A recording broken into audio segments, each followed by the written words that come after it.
Hey everyone, it's George.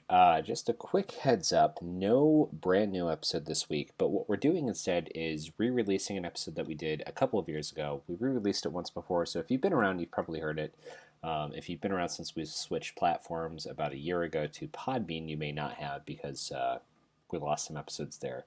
But it is with it's an interview we did with Chris Sanchez, who is the executive director of the Christianberg Institute.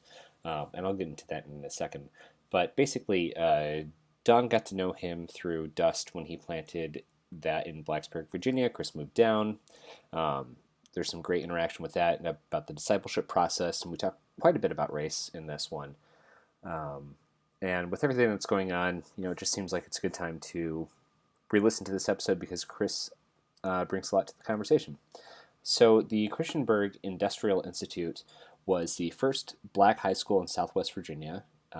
It ran from 1866 to 1966, and they educated formerly enslaved post-emancipation African Americans. The school served African American students from across the state of Virginia and beyond for 100 years. And Booker T. Washington was supervisor of the school from 1896 to 1915, modeling the curriculum after Tuskegee and Hampton. And this is all coming from their website. So the Christianberg Institute currently and their Alumni Association work together to honor their ancestors, preserve and restore the legacy and memory of the former school for generations to come. Now, what I'm asking you to do is check out the website. The link is in the show notes, and we'd like to raise some money for them because they do some really great work. So if you have some extra money right now, it's a great organization to donate to, not just one time. I would honestly recommend setting up a recurring thing if you have the means to do that. So without further ado, here's Chris Sanchez and Don and I from years ago. Also, the audio it's not terrible, honestly. It could be better, but this is before we got new mics and everything. So just a heads up on that. Anyway, here we go.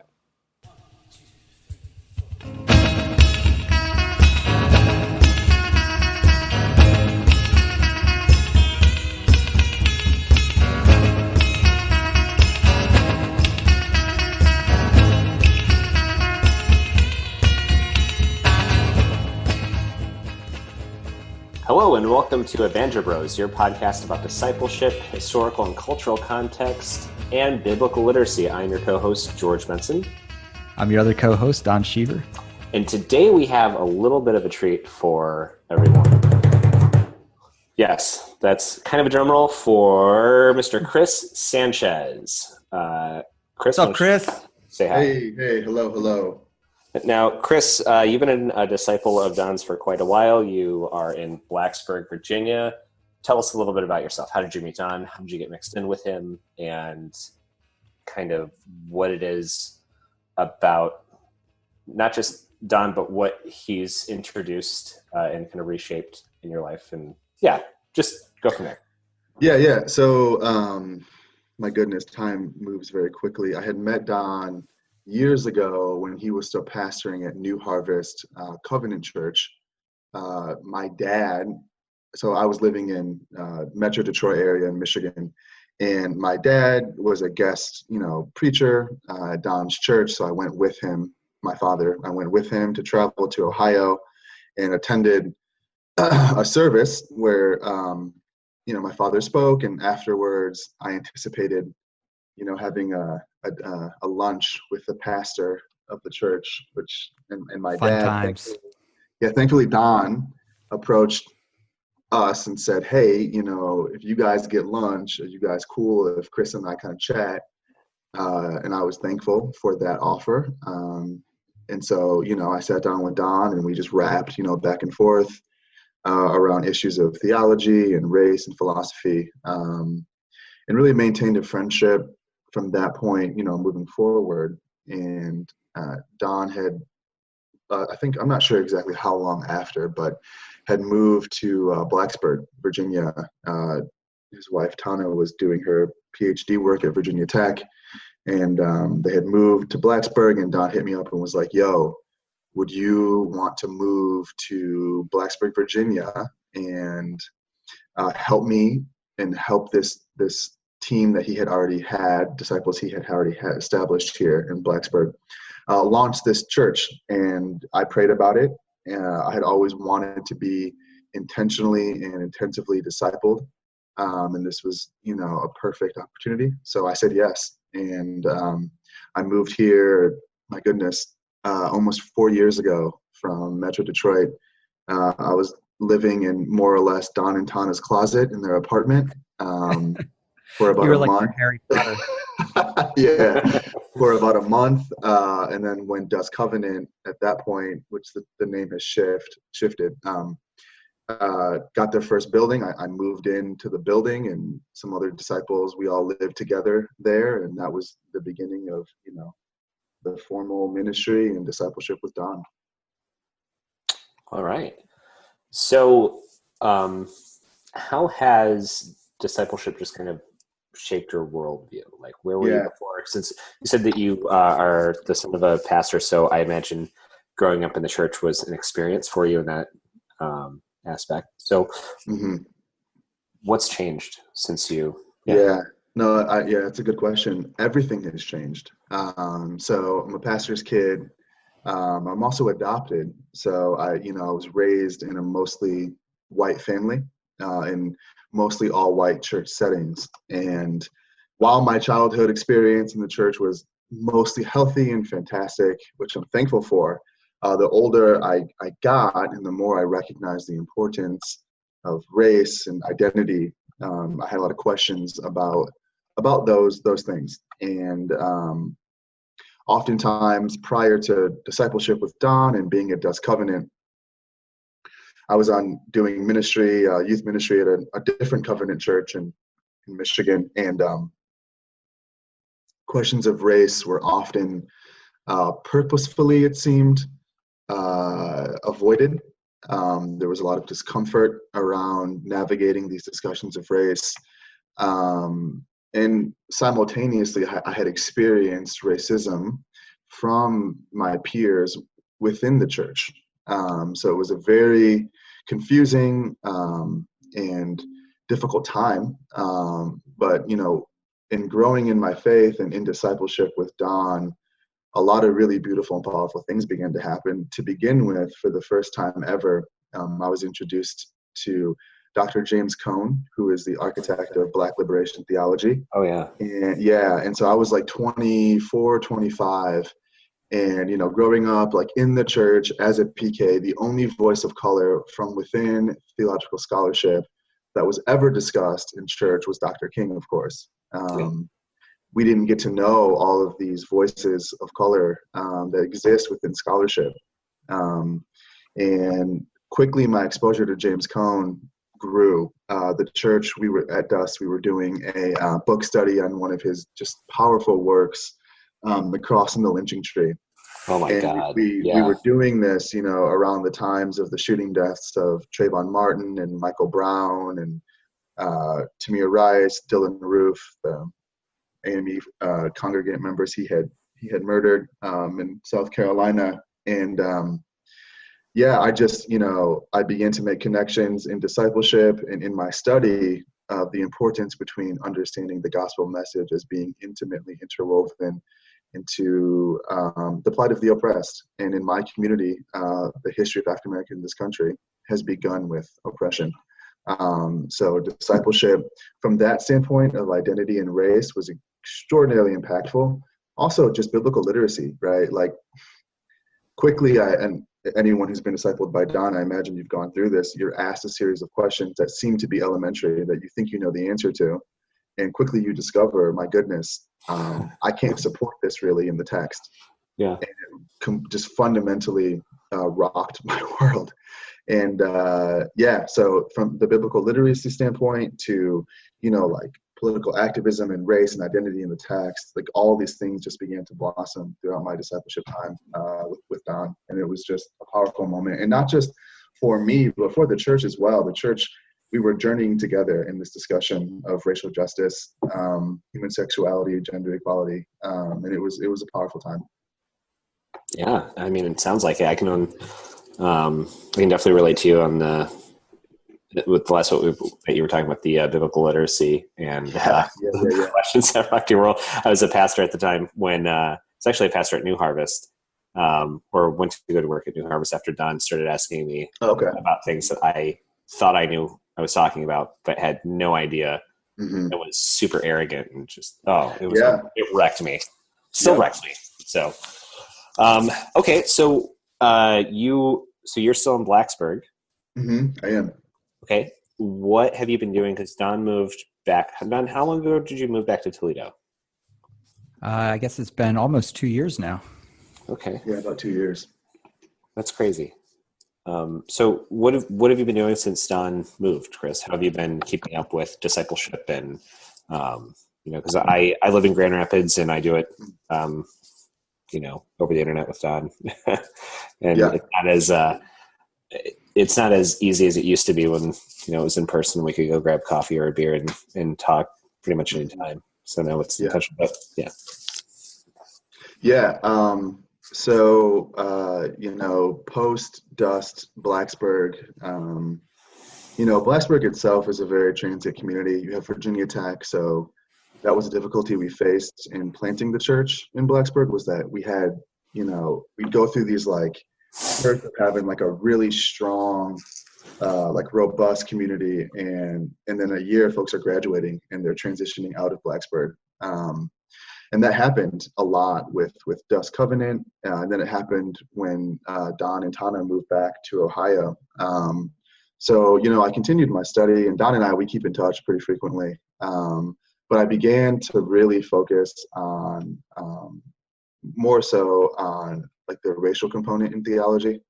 And that's led me to a beautiful, just totally inspiring organization I now work for called the Christiansburg Institute, which was the first high school in Southwest Virginia to provide formal education to freed slaves. I should say in the interim, I've been working now for Christiansburg Institute for almost a year. Prior to that, I was in management, restaurant management. And it's a crazy time. I mean, we can't deny the existence of white supremacy and racism. And, I live in the South, the seat of the Confederacy in Virginia. Charlottesville happened. That's like a 2-hour drive from where I'm located. The month before the, National Unite the Right rally that happened, the white knights of the Ku Klux Klan gathered at that same statue, the Robert E. Lee statue, in Charlottesville. And some folks and we organized, some community members, we all went out to protest. And in doing that kind of like grassroots organizing work, I came to learn about Christiansburg Institute.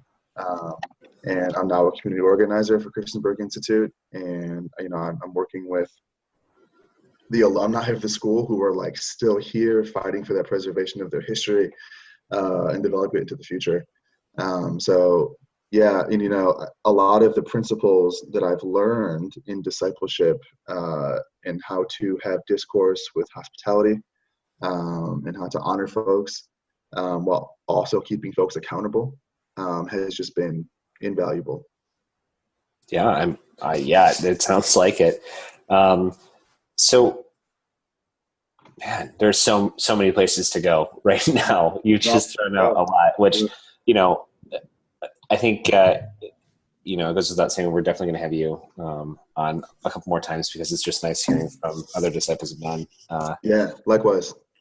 So how has biblical literacy kind of shaped how how has biblical literacy shaped your worldview and enhanced your want and need to organize and honor people in a way that not only is holding them accountable, like you'd said, but I can't imagine the position that you were in going to protest and actually trying to live out loving your neighbor as yourself in a way that's honoring. Yeah. So can you talk a little bit about that? Yeah, well, I can begin by saying the biblical literacy component taught me continuity and context. So prior to discipleship, my hermeneutical lens I came to the text with was really informed through like Western values and ideals in Western culture. I literally had no minimal understanding of ancient Judaism. And as you know, Don has a deep affinity for ancient Judaism and Torah, Yeah. Yeah. and that quickly became central to my faith the more I was discipled.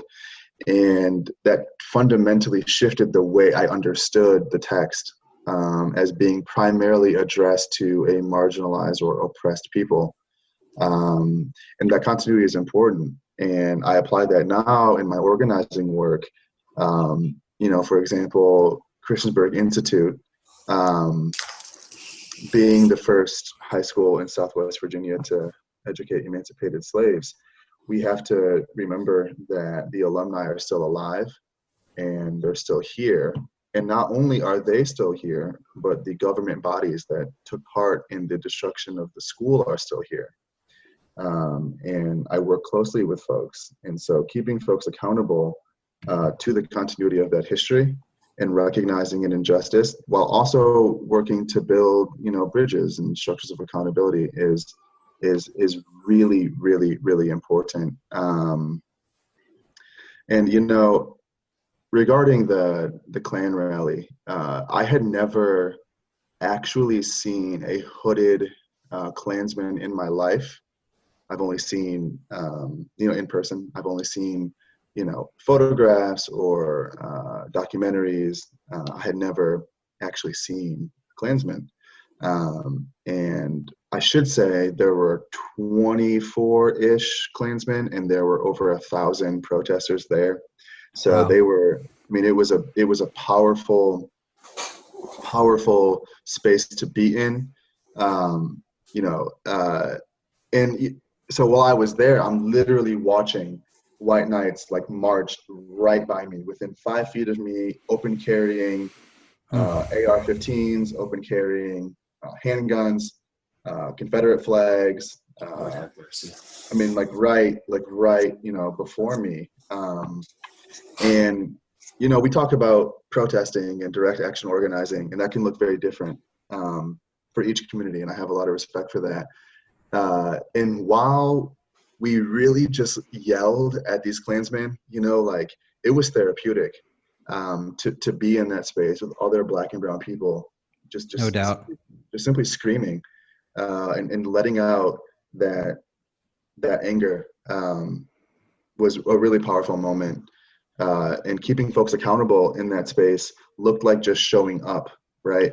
I remember even the next month as Unite the Right, Richard Spencer and Jason Kessler, who are the two huge organizers for that rally, I remember reaching out to church leaders that I have known growing up in Oregon on the West Coast, growing up in the North, in Michigan, and saying like, yo, you need to send people here. This is going to be a national moment. It's going to change the way we talk about history.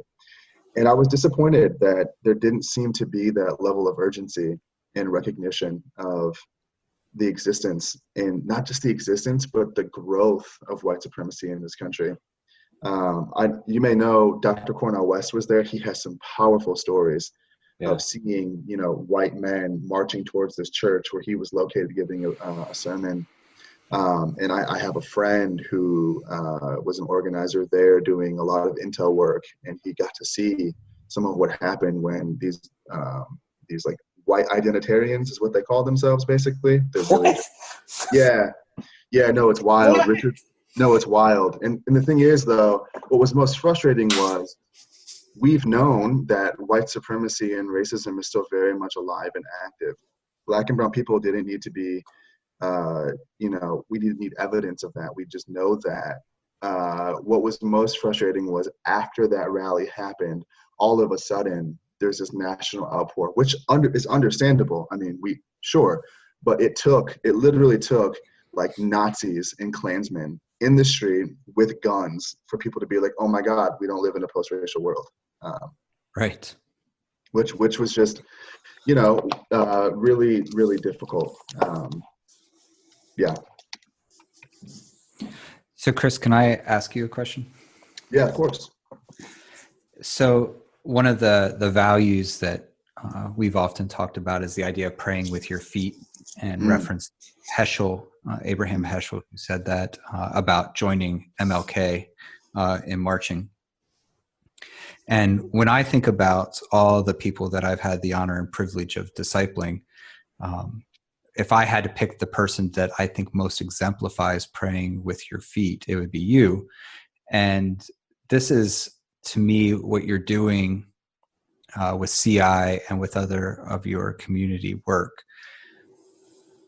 And you touched on it a little bit, and I'd love to hear more of your thoughts, because mm, I think that as a white male, I would like to think that I have some sense of what's going on in African American community, or just people of color, what they're facing. And I desire to march with them. I desire to pray with my feet. But oftentimes it feels like, 10 minutes too late. Um, and so I'm just wondering if you have any thoughts about the way that you've seen attempted allyship that, honestly, I think I got my plane up in the air and don't know how to land it, to be fair, it's okay. on this question. I'm just curious, because I respect so much the way that you live your prayers. Your desire for reconciliation, your desire for redemption, your desire to see the world deal with its own indiscretions. And the way that you present that to the world is so compelling to me. And I'm just wondering, maybe what your experience has been, maybe predominantly with the white church, or just the more affluent church what would you want to say to us? Right? Like, Yeah. maybe that's the question I want to ask. What do you have to say to us? hmm Yeah. A lot. Having grown up in a mainly white church setting, and working with white people, I should say, there has been health that existed there, right? But the vast majority of the white church is entirely disconnected from even having a point of contact with non-white folks or people of color, which is Right. so important. Um, and I'm at a place now in my faith and in my life where I've mostly rejected white evangelicalism because of its inability, whether that's willful or not, to make those connections between the gospel message and the plight of Black and brown people in this country. It is truly mind-boggling that every church is not supporting a Black liberation movement. And it's difficult to even talk about theology if we're also not talking about race. Right. And that's been my experience. And I am at a point now where I want to keep folks accountable, and I'm much more comfortable saying, if you're not showing up where the oppressed exist and are moving, then I'm not interested in your gospel. I'm not interested in your Jesus. And I think we're seeing that I don't think that's a unique or original idea or opinion of mine. I think we're seeing that I would even argue in the last 12 months. I think a Trump presidency has really catapulted a lot of voices of color into really expressing themselves in genuine ways, and just being very comfortable in our own Black and brown skin, and saying, hey, listen, when I go to a Sunday service, if you're talking about how I can have financial freedom, that's dope. I probably need that, but I'm more concerned about being shot, by an officer. Right. Where I'm more concerned about being profiled, and being pulled over, and that can lead in any direction. Or I'm more, and this was happening, Don, when we were still doing Dust Covenant in Blacksburg, when Dylan Roof walked into an AME church and shot 10 African Americans, one of whom held political office. The oldest woman who was in that room was well into her 80s. we were doing a church here in the South in Blacksburg. Yeah. And today, in my organizing work with Christianburg Institute, I work with like these Black folks who are zealous Christians and are in their churches and meeting in Bible studies. And I can't help but think, what if? And I'm not sure that's a reality that, my white brothers and sisters are considering. Certainly not. I don't. Right. And this isn't even beyond theology. This is about just protection of life. Right. And, I carry that with me. Yeah. I mean, I can't imagine it's hard not to. You're. Yeah. So, Chris, we've talked about the idea of along the lines of praying with your feet, the rabbinic prayer of, it's not, in white evangelicalism, maybe particularly, but is in a lot of Christendom, our prayers are more like asking God to clear the path for us, to make the path smooth. Whereas there was a rabbinic prayer that was about, give me the right feet for the path. And it wasn't so much about, asking God to, make everything nice and easy and simple. But instead, if what I'm facing is, large tracts of land, that I have the feet of a gazelle, or if I need to climb a mountain, that I have the feet of a mountain lion, right? That our feet match the terrain. And I'm wondering, I think that the white church as a whole is still praying for a smooth path. And so when we come in contact with things such as mountainous areas or anything like that, that there's almost a moment where people become frozen, that they don't know what to do in that situation because what they were expecting was a flat path. And so instead of engaging that mountain and trying to traverse it, people just sit down and start praying for it to be flattened. So I'm wondering what maybe your thoughts are about what are some things that you think that the white church could do or white evangelicalism could do to begin the process of restitution? Yeah. So I think there's a few different levels to this response. To begin with, white people need to understand that the biblical text was instrumental in enforcing white supremacy from the jump when this country was established. Yeah. And that was something that I literally was never taught. Really? Never. No, never. Being a PK, growing up in the church, hanging out at church camp, Sunday school, Bible studies, youth ministry, we never talked about, the foundation of this country resting on a system of white supremacy that was christened by the text. We didn't talk about that. Even today, I talk to black and brown people today who do not know that. Go ahead. Can we pause for a second? I'm sorry to interrupt you, but can you educate us for a minute, and people who might be listening to this for the first time that are unfamiliar with that, what exactly do you mean by that? Yeah, so the colonists who came to this country viewed this land as a new Israel. Like that was the language that was being discussed in establishing colonies in this country. And that language was supported from the biblical text. I mean, even we can talk about, darker skinned black folks being cursed, based off texts in Genesis, and, darker skinned folks are darker because of a curse in the Noah story. And that's not talked about. And I didn't know that. I did not know. I mean, we can talk about the founding fathers themselves holding to extraordinarily racist views. And I think we're seeing that conversation happening in a new way when we talk about monuments and we talk about how we remember history. That Robert E. Lee statue in Charlottesville, Virginia, people view that person as, like a war hero and like an American patriot. What we don't want to talk about is he fought for the Confederacy, and the Confederacy believed in owning people as property. And that's the bottom line.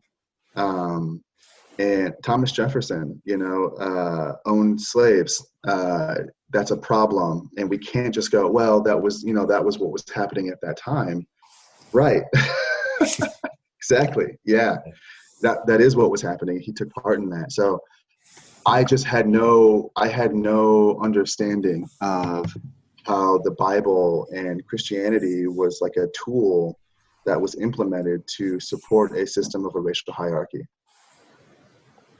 Like from the ground up, from churches that were established in the earliest years of the founding of this country to institutions, academic institutions, like Harvard, for example, and a lot of the curriculum that was in these schools was extraordinarily racist. And we have to say it like that. We have to talk about it. We have to identify it.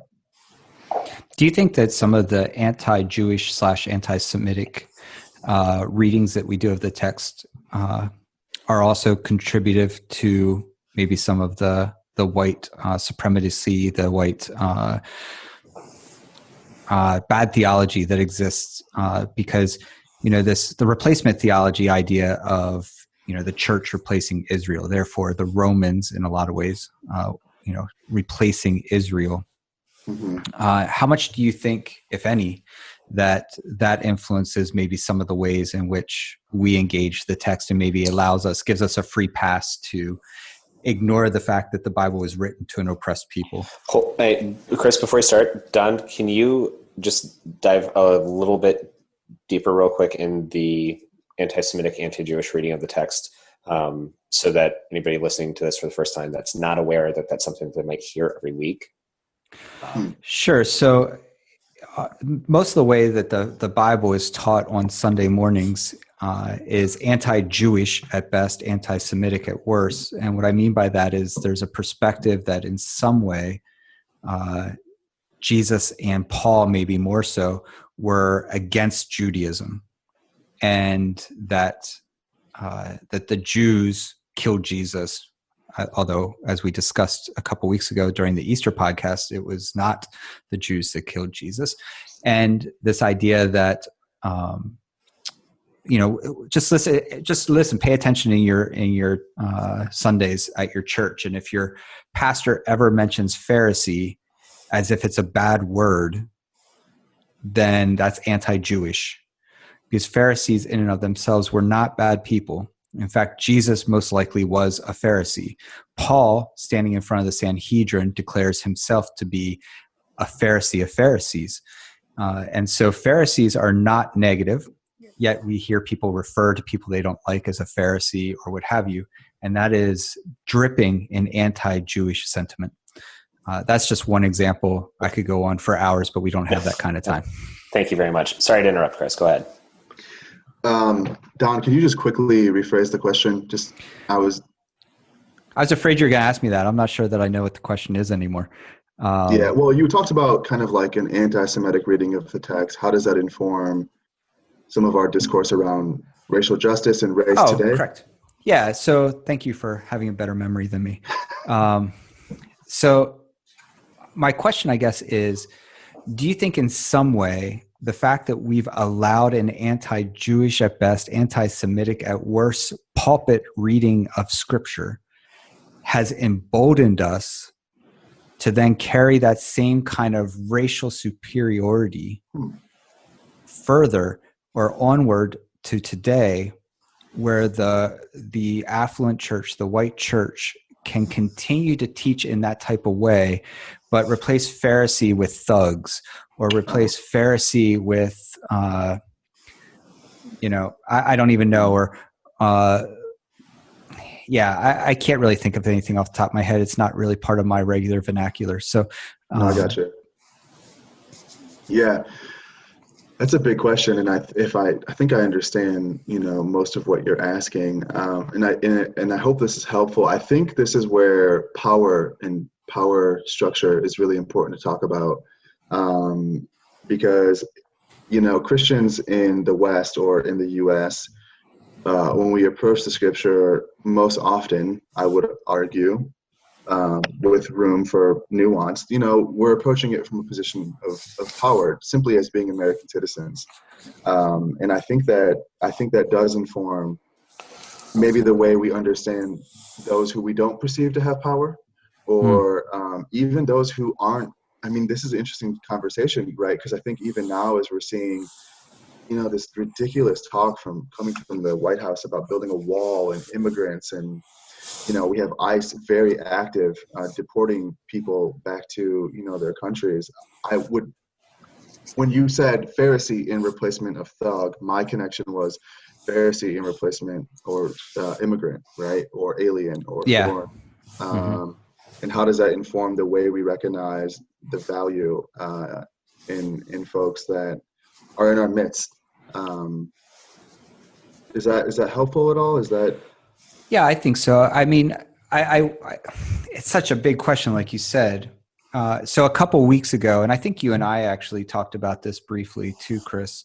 Mm-hmm. I talked about on a podcast, the Easter podcast, about the idea that, are we like Pontius Pilate, right? Where Pontius Pilate saw that the system was going to put to death an innocent man, but instead of stopping that innocent man from being put to death, recognized the system benefited him so greatly with power and money and privilege that he was he was willing to sacrifice a couple innocent bodies in order to maintain his grip on power.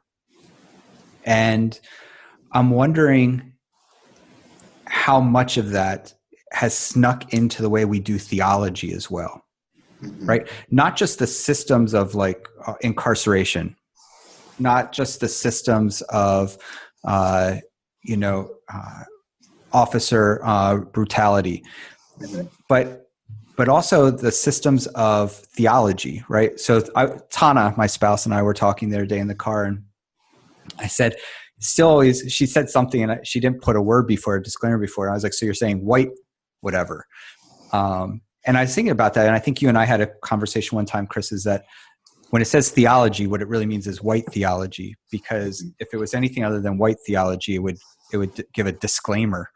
And I don't mean disclaimer, but I think it's a disclaimer, right? That just so you know, before you pick this up, this here is black theology, or this here is queer theology, or this here is feminist theology. If you want the pure shit, you got to go to the theology section, which basically means white theology or white male theology. Yeah. Yeah. Well, so I'm gonna run with that. So that was most of my exposure to theology, was from mainly the perspective and experiences of white men. And listen, as much as I love theology and discussing the finer points of the text, and a lot of beauty and joy exists there, but I'm concerned with today and the reality of the moment. So when we talk about salvation, we know that to an ancient Jew under the yoke of whatever it may be, Babylon, Rome, Egypt, we know that salvation, when it was realized, had real tangible political measurable ways to say, yes, we are liberated from this oppression. When I've read theology, all different kinds of theology, kind of focusing more so on the soul and the afterlife and my spirit and dope, I think there's room, and we can look at the text and say, okay, and I love to do that. But what does that mean for me today? And what does that mean for people who look like me today? And that is where James Cone and made those connections with liberation has a tangible political, economic, social reality that we can discern visibly. And that's something that I had not ever encountered until coming across Cone, and of course in discipleship and learning about ancient Judaism. And I mean, that's the Exodus narrative. That is it. That is the Exodus narrative of an oppressed people being liberated. And that liberation wasn't like a metaphysical, ethereal space. It was like literally, we are marching out of here and we will establish our own land. And that is something that was missing until those connections were not made, until I had began my discipleship process and really learned about like, yo, what Messiah means, and like even all the different expectations of Messiah in the first century were centered around an actual real political liberation from Rome at that time. And I apply that now, and that informs how I think about salvation. That informs how I think about liberation today. So, Chris, while you were talking, I made a connection in the text, Yeah, I saw which that. I might take back, and it's so wonderful that this is being recorded and broadcast. But I got thinking about it. So I'm thinking about Ananias and Sapphira, right? So early on in the Acts narrative, the church is just founded. We're going to assume it's predominantly made up of Jewish and oppressed people, that we don't probably have a whole lot of Roman converts at this point, that it's still preliminary or probably less affluent, impoverished people that are coming into this faith. And you have Ananias and Sapphira who seemingly had access to great affluence and wealth, and they did the thing where, right, so if you remember the story, they bring in a gift to the church, but they keep some of it for themselves and lie about it, say that they gave everything but they kept some. And man, I cannot help but to think about like how that is so much of how allyship tends to work. As a white pastor, I come in and say, I'm giving you everything I got. And really the truth is I'm not. I'm keeping some stuff back for myself. And at the end of the day, I'm more so concerned about how everyone views me as being so generous and kind and compassionate and giving up all of my stuff. Mm-hmm.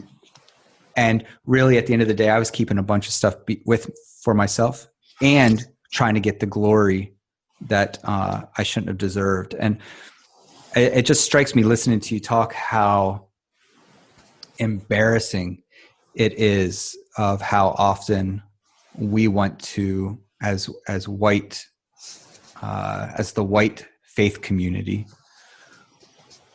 want to, it's the whole Abraham promises a morsel and gives a buffet, right? When the strangers come, he says, let me get you a little bite to eat, and then gets an entire buffet. And the church does the exact opposite, right? For any kind of meal we're doing for homeless or poor, we're like, well, let's give you this huge buffet. And then by the time you don't get enough volunteers and you don't get enough money donated for the food, you give them a small amount of food. And then you're like, hey, you should be happy. You were hungry. Right. And I wonder if we're doing the same actually, I don't wonder. I think we're doing the same exact thing when it comes to racial reconciliation in the church. Mm-hmm. We say we're giving so much, and we say that we're moving towards that. I think about the denomination I used to be a part of that talks about racial reconciliation, and no judgment, because I honestly don't know the depths, but I wonder if it's actually to the degree that the affluent white community would like to imagine it is, and how much is lacking. Yeah, well, and so go ahead. I was just going to say, I mean, you have to maintain the power structures, right? So of course we're going to hold something back. Mm-hmm. Mm-hmm. Because like you were saying earlier, Chris, the American Chris gospel, George is very sarcastic, by the way, in case you didn't pick up his sarcasm there. No, I got it. All right. I wasn't being sarcastic. Well, when you said we need to, I wasn't assuming that you felt like you needed to. Oh yes, I'm sorry. I'm sorry. I was speaking in the greater we of the American evangelical institution. Yeah, I'm sorry. I completely lost my train of thought now. Sorry. Go ahead, Chris. No. On the subject of allyship and what that looks like, and Don, you're talking about as white folks seek to mobilize to support communities of color. What's important for allies to understand, I encounter this all the time, and it is often from self-proclaimed liberal Christians or progressive Christians.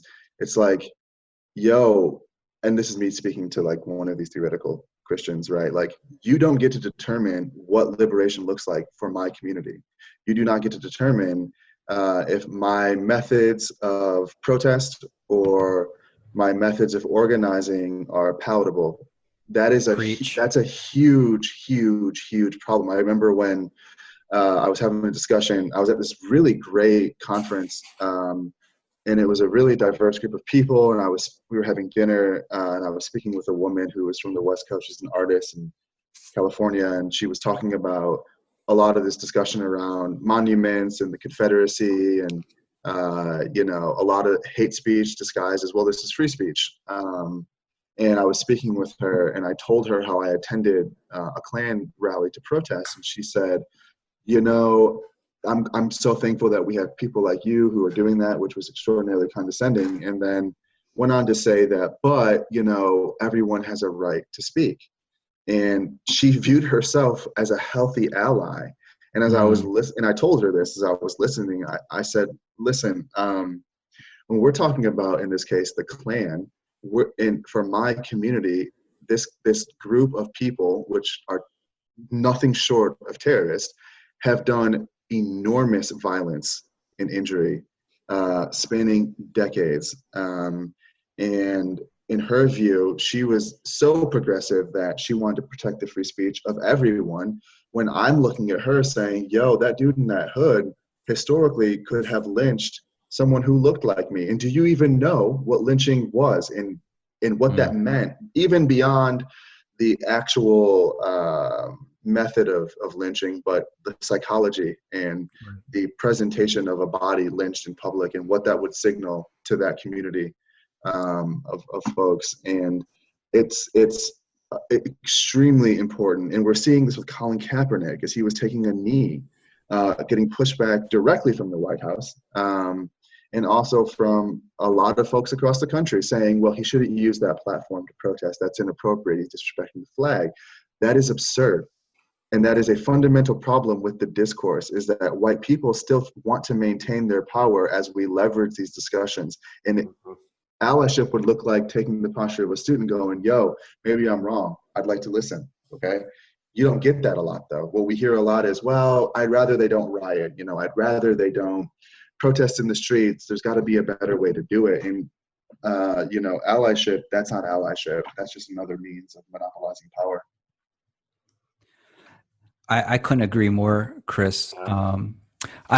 So recently, right after the Parkland shooting, and then the March for Our Lives broadcast of that march, you had posted something on Facebook about now that there's some white kids involved, now people are going to show up for a march, right? And I remember very clearly and distinctly that I said, wait, I was watching the broadcast and there was lots of different voices at that microphone, and that they were very aware of their privilege. And, you and I had a little bit of conversation back and forth on that.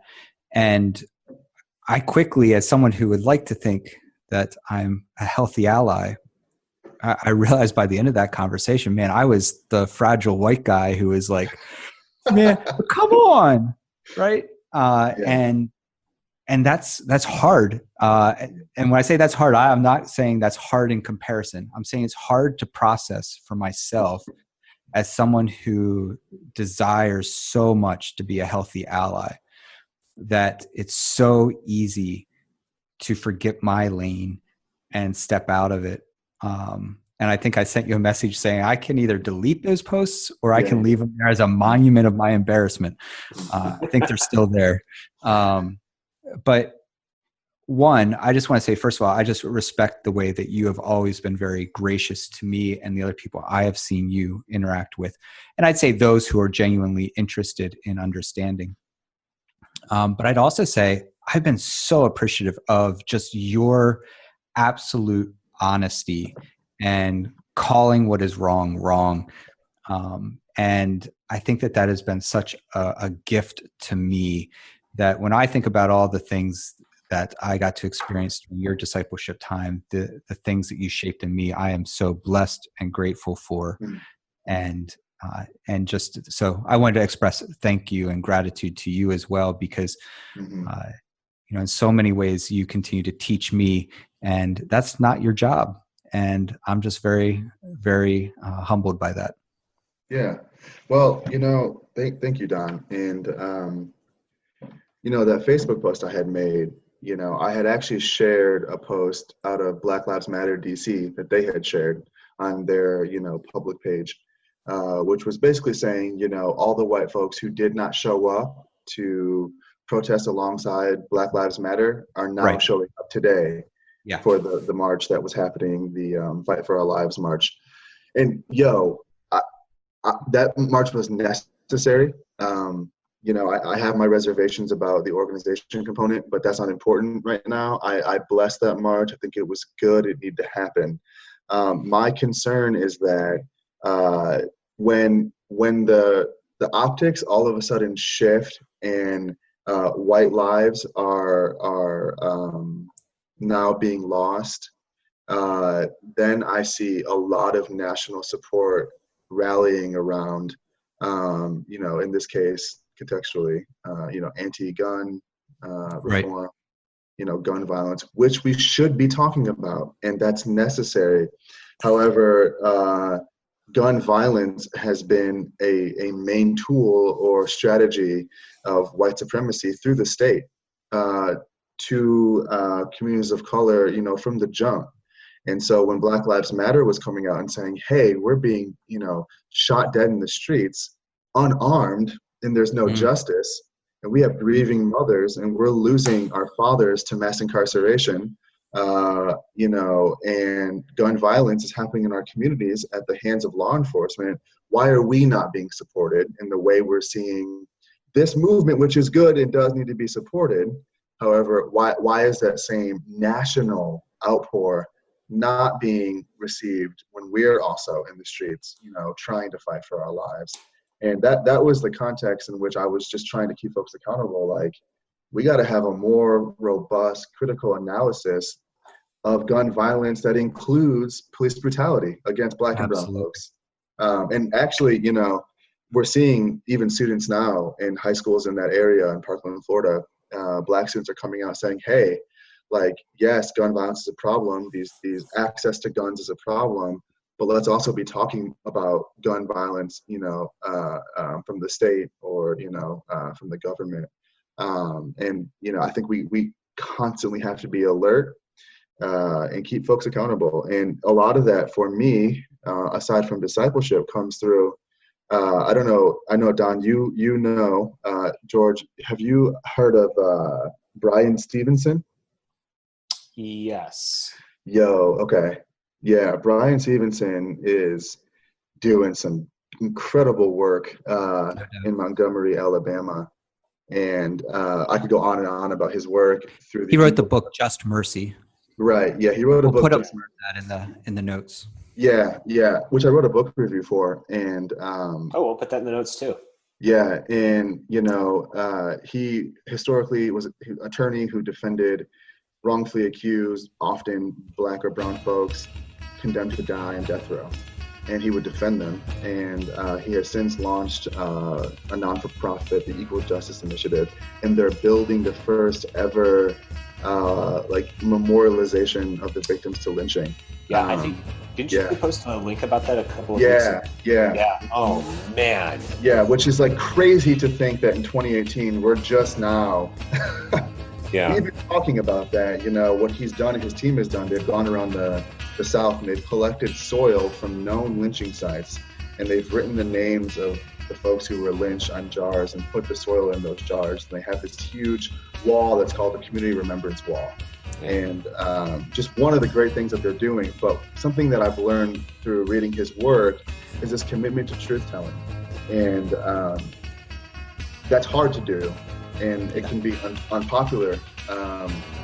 But we have to be honest, and we have to be transparent about the way we talk about any kind of discussion. And we have to be accountable and have to just say it and recognize it to even know it. And so as I'm seeing the narratives framed around gun violence, I have to remind folks, Black and brown people have been victims of gun violence for a very long time, and that needs to be a part of the discussion. So Chris, we're like really close to the end of our time. Well, sure. I want to ask one question really quick, Don. Sure. I also have one. That's fine. Okay. I have one too. Okay. Well, so Chris, going off of what you said about the disproportionate amount of allies showing up for the Parkland anti-gun protest versus the Black Lives Matter protest. Mhm. So, when I started realizing just in my life how, I've been culturally racist and, things that I never questioned until like the last couple of years when people have been pointing this stuff out to me. And sometimes I would become so paralyzed by the shame and just not knowing what I was doing that I didn't know how to start to become an ally.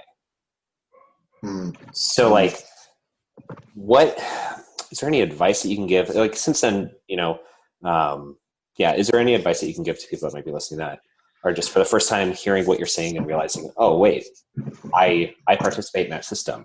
I am a problem of being, or I help perpetuate that issue, and I didn't realize it until now. Yeah, so I think it can probably look different for everyone, but I would say you have to educate yourself. And that education process needs to, like the primary sources in that education process needs to move from voices of color. That's so, so, so important, upon which you will find a diversity of ideas about what we're talking about, right? Like the Black community is not a monolith. You will find folks who disagree with me, and I'm okay with that.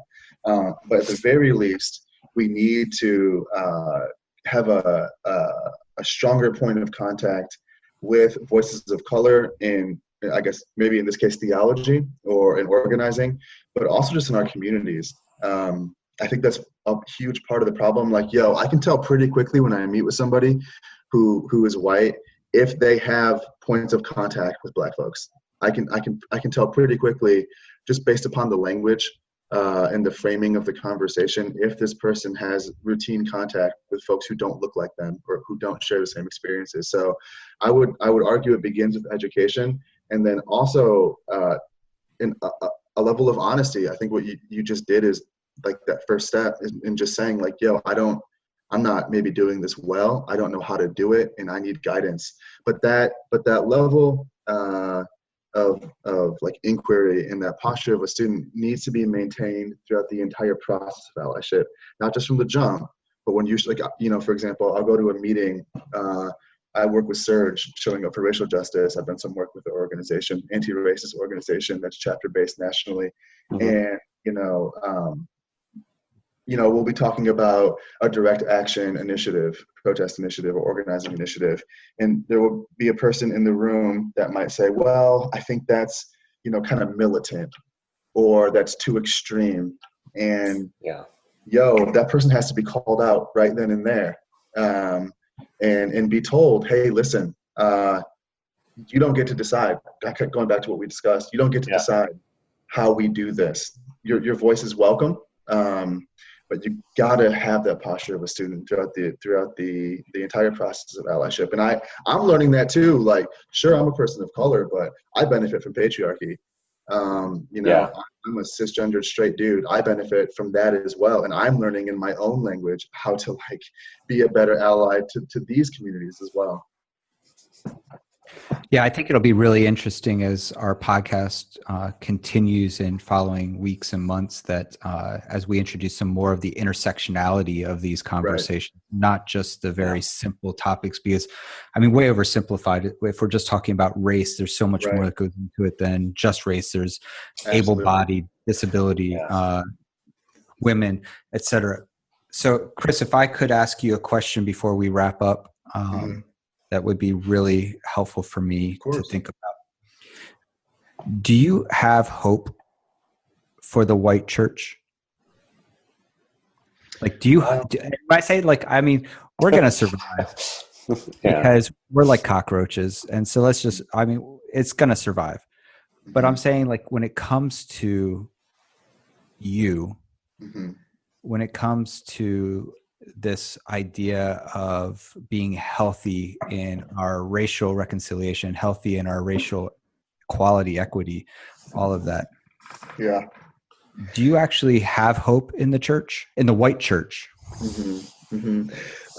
I would say that I do, right? But I think I want to give an example that might be helpful. So, Ta-Nehisi Coates, who's kind of entered the main stage as like a prominent Black intellectual, um, in one of his more popular works, Between the World and Me, he talks about like this very question, how he was asked in an interview from a white woman, like, we understand this history of injustice and violence done against Black and brown people, and she asked him, but moving forward, is there hope? And in his reflection, in his book, he was so disappointed because at that moment he realized that, like, for this white person in particular, but I think it's probably true in a lot of cases, like, there's still like this, well, we can get kumbaya, like we can really resolve this in a peaceful way, and we can have reconciliation, and it can be real and it can be equitable.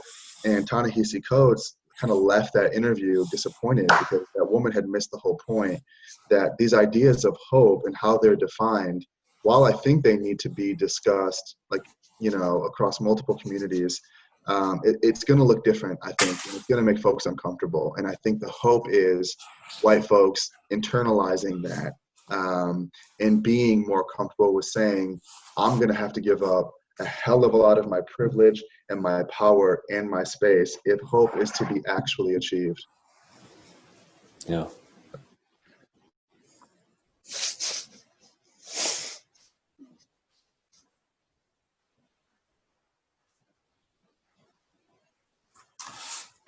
Oh, my microphone was off. I'm sorry. You're fine. I saw movement. I just could not. Yeah. Go ahead. That was a great response, and I said, I hope you don't leave this interview dissatisfied. Not at all. No.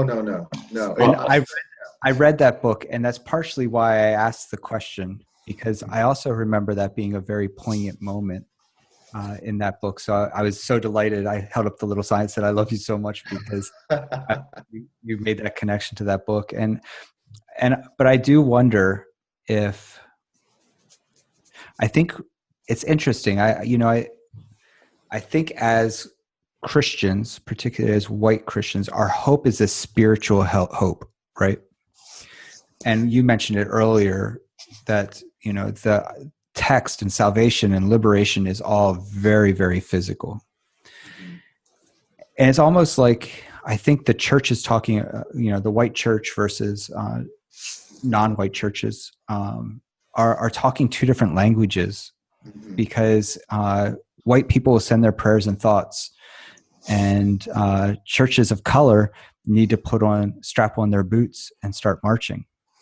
And I think that's such a sad state of things, that we lost the physicality of salvation. We've lost the physicality of liberation in the white church. No longer is my salvation wrapped up in the salvation of the oppressed. It's only wrapped up in how well I say a prayer or how well I follow some doctrines. And that crushes me. I can say, though, as you have always done, your view of faith, your view of the text, your view of the world, I'm so blown away constantly by the way that you kind of take all of those things and then you turn them into the physicality, and you pray with your feet, and you're such an encouragement to me, and I'm grateful for you. And yeah, George, I don't know if you have anything else. Otherwise, I'm just going to spend the next 10 minutes gushing all over Chris, and then that gets awkward. And well, I mean, to be fair, you do that even when Chris isn't around. So I do. I gush on Chris a lot. All the time. Yeah. No, I mean, Chris, I know that when we were talking offline before we started recording, we were like, hey, let's not really talk about race. Since it's your first time on. But, I can't think of a better introduction to who you are. And this is the first time you and I have met. And I look forward to the next time where I can sit as student and listen to you talk more. I'm very excited about that. Is there any way that if our listeners want to kind of follow what you're about and everything, do you have a Twitter that you use or anything, website that you want to throw out there? I am not active on Twitter. I have an account, however, I don't use it. Maybe I should. My Facebook is how I'm really communicating a lot of my ideas. Okay. I could probably sharpen my social media presence, but I'm always happy to interact and to dialogue around these issues. Okay. Well, no, I've got nothing else other than Chris. Thank you so much for your time and everything that you're doing and everything that you're bringing to these conversations. Yeah, I'm happy to have been here and to be a part of this podcast.